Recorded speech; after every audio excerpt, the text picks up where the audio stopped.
a grief too large. The limestone bluffs around Monette stood white and silent that May morning in 1913, indifferent to the crop of winter wheat turning gold in the valleys below. Irvin Bradley had risen before dawn, as farmers in Barry County did when there was work to be done, and by the time the sun cleared the eastern tree line, he had already hitched their mule, Jericho, to the wagon. They were going into town for provisions, salt and flour, and lamp oil, the usual things that couldn't be grown or made on a hardscrabble farm 3 miles south of Monette. Rachel came out of the house carrying Nathaniel, 8 months old, and fat as a butterbean. The boy had her dark eyes and his father's disposition, which is to say he was generally pleased with the world and all its wonders. He gurgled at the chickens scratching in the yard, at the barn cat sunning herself on a fence post, and at the morning itself. "He's in a mood today," Rachel said, settling herself on the wagon seat with the baby on her lap. "Takes after his mother," Irvin said, then clicked his tongue at Jericho. The road to Monette was hardly a road at all. Just 2 ruts worn through the red clay and flint rock that made up most of the ground in these parts. The Ozark Hills rolled away on either side, covered in oak and hickory, and in the low places the sycamores grew thick along the creek beds. This was old ground. Some said the oldest mountains in America worn down by time and weather until they were just gentle rises in the land, but the people who farmed here knew the difficulty hidden in that gentleness, the thin soil over limestone, the springs that ran clear and cold but couldn't be counted on come August. Irvin had come to Missouri from Kentucky 5 years earlier, following the promise of cheap land and a fresh start. He'd found both, along with Rachel Palmer, whose people had been in these hills since before statehood. They'd married in the Methodist Church in Monette, a town that had grown up almost overnight when the railroad came through, and built their house from timber cut on their own 40 acres. It wasn't much, but it was theirs. The baby had fallen asleep by the time they reached the Wilson's Creek crossing, lulled by the wagon's motion and his mother's soft humming.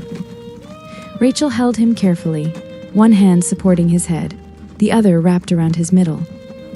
She was wearing her Sunday dress, pale blue calico, because you didn't go into town in your work clothes if you could help it. Her dark hair was pinned up under a straw hat that had been her mother's. Jericho was a good mule, steady and reliable, which was why they'd paid good money for him at the sale barn in Cassville the year before. But mules are prey animals at heart, and prey animals don't reason through their fears. Later, nobody could say for certain what spooked him. Maybe it was a snake in the grass, or a rabbit bursting from cover, or just a shadow falling wrong. Whatever it was, Jericho shied hard to the left, and the wagon lurched. Irvin pulled on the reins, but the mule was beyond listening. He began to run, not a full gallop, but the panicked trot of an animal who wants nothing more than to be somewhere else. The wagon bounced over the rough ground, the wheels catching on rocks and roots. "Whoa!" Irvin was saying. "Whoa now, steady." But his voice had none of its usual calm. Rachel, feeling the wagon tip, made the calculation that mothers make.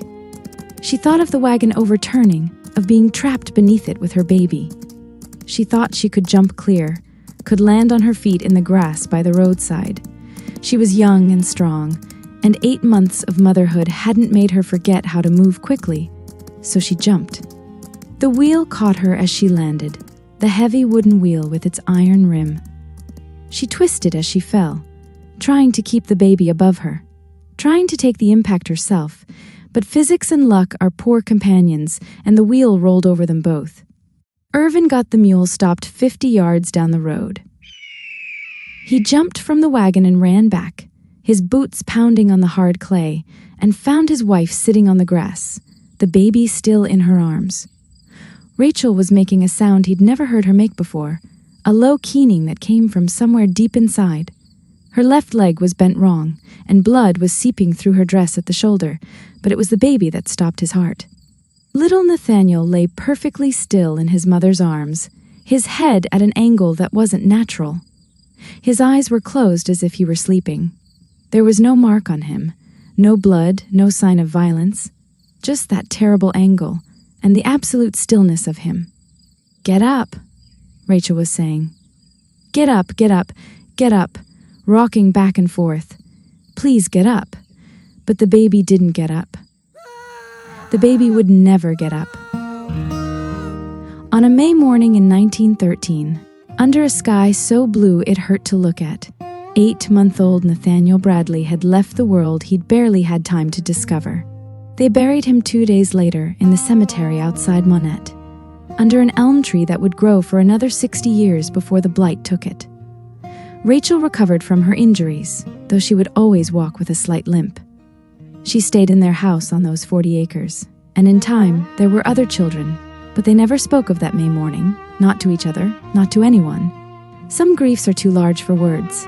The limestone bluffs around Monette still stand white and silent, and the creeks still run clear in the spring.